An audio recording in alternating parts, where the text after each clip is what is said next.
Today you're going to learn 3 PowerPoint techniques you can apply to your next slide presentation. Your boss, your colleagues, they're going to think you spent hours on this. But that's going to be our secret. Let's jump in. We know we shouldn't be using the traditional bullet points, right? But we still do, because let's be honest, we don't have time to get creative and research other methods. But now we don't have to. This is what you need to do. Insert a text box first, and then without worrying about formatting, I'm just going to type in the text that I want. So here I'm going to add the agenda for today's topics. Now all I'm going to do, go to the Home tab and click on Convert to SmartArt. So notice that the moment I hover over these, it breaks up my text into fancier type of text. I'm going to go and check out more options here. Under lists, I'll go with this one and click on OK. So it automatically converted my text to SmartArt. The first thing I'm going to do is to convert this into shapes, because that's going to give me more control over this. Click on the entire object and then use the shortcut key Ctrl+Shift+G. This ungroups the shape. You might have to do it again. So in this case, I have more than one layer of grouping. So I'm going to do Ctrl+Shift+G again to get each individual shape here. Now you can also right mouse click and select ungroup. You could now give these different colors. I'm just going to go and keep it simple, give them the same shape fill. I'll go with the dark blue here, and I'm going to do the same thing with these objects here. So let's just highlight them. For the shape outline, I'm going to go with that dark blue. I'm going to add numbering to this. So let's go to insert a text box, position this the way we like, change the font type. And I'm going to make this bigger, position it in the middle. Let's make this gray, copy, paste this 2 times, and just apply it to the other topics. Okay, so now that I have them here, I'm going to group these 3 objects together. Just hold down the Control key, click on them, and then press Ctrl+G to group them. You can also, instead of holding down Control, you can highlight them like this and press Ctrl+G and a 3rd time for this one. I'm going to leave this object separate, and you're going to see why in a second. Now let's move on to our effortless animation. So let's say when I start my PowerPoint presentation, I just want to have this topic in the middle of the slide. I want to blend these in my 2nd slide. What I'm going to do is to duplicate the slide. That's how I want it to look at the end. Here is the effortless transition part. I'm going to make this smaller just so I can move these objects out of view. These I'm going to pull down here. So notice that I'm not deleting them, I'm just moving them out of view. Push this here, put this where I want it to be. And you're going to see why in a second. If I was going to go and present this without any animation, this is how it's going to look. Quite boring, right? One option, of course, is to work with the animations in the animation pane, but this can be quite a pain to work with. And a lot of people just don't have the time to play around with the options here. We're going to make this effortless. Go to transitions and click on Morph. It just does it for you. So basically, this animation is actually a slide transition. The way it works is that it looks to see where these exact objects were on the slide before it and where did they move in the next slide. And then it tries to fill up the space between them in a super smooth way. So if I go to presentation view, this looks like something I put a lot of effort to create, but in fact I didn't. I just had to click on the Morph option. The Morph is available in the Office 365 version.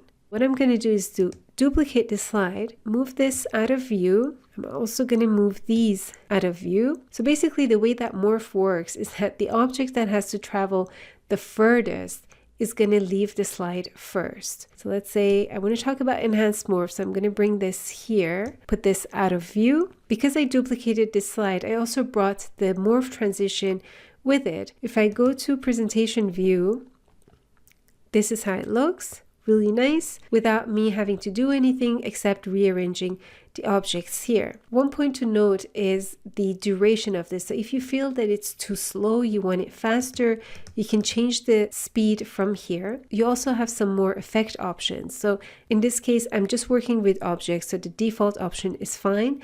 But if I want to use Morph on words, I can do that. And if I want to use Morph on single characters, I can do that as well. Okay, so now let's take a look at Enhanced Morph. Enhanced Morph is available in the latest version of Office 365 in the Insider Edition for now, and soon it's going to be available for everyone. So let me show you what it does. I'm going to copy these icons to here, because guess what? The new Office icons are changing. These are the ones that we know, and these are the ones that are coming. Let's position these somehow central. If I wanted to present the new Office icons, I have no animation in this slide right now. Let's go to presentation view. This is how it looks, right? Quite boring. If I just go and say, I want to apply Morph to this, let's see. That's the type of animation I get. Nothing really fancy, right? Because Morph tries to find it on the next slide. If it doesn't, well, it doesn't move it, right? Because it doesn't know what to do with it. Here's where the new Enhanced Morph comes in. You can actually morph one object into another object. You just have to follow these steps. Let's bring up the selection pane. Use Alt F10 to bring this up, or you can bring it up by going to the Home tab, going to select right here. What I'm going to do is change the label of this to the identical label of the object on the second slide, and I'm going to add exclamation marks to this. So 2 exclamation marks, and then I'm going to call this Excel. For this one, let's do the same, but call it PowerPoint. And we're going to repeat this on the second slide. So this is going to be PowerPoint. This is going to be Excel. Okay, so they have the same name and they have 2 exclamation marks before them. And we have Morph activated. Now what's going to happen? Let's go take a look. It morphs the one object into the second object. So we get this really nice, smooth effect. The way to make it work is the exclamation marks. So if I just call them both Excel and I don't put those exclamation marks, this is not going to work. Let's go try it. You see the PowerPoint one morphs really well and this one doesn't. So you need the 2 exclamation marks, and then you can take advantage of this smooth object transition. And that concludes our 3rd tip. If you want to improve your PowerPoint skills and make impressive presentations at work, check out Skillshare. You're not only going to find PowerPoint courses, but you're also going to learn how to deliver the presentations and how to speak in front of a big audience without fear. Skillshare is an online learning community for people like us, who are curious, who want to learn and become better at what we do, and at the same time, learn new skills. You have more than 25,000 classes to choose from: business, marketing, design, and so much more. Their premium membership gives you unlimited access at a very affordable price. The best part is that the first 500 people who sign up using the link in the description below the video are going to get 2 months free unlimited learning opportunity. So don't miss out. Click that link, sign up, and start learning. A big thanks goes to Skillshare for sponsoring this video and supporting my channel.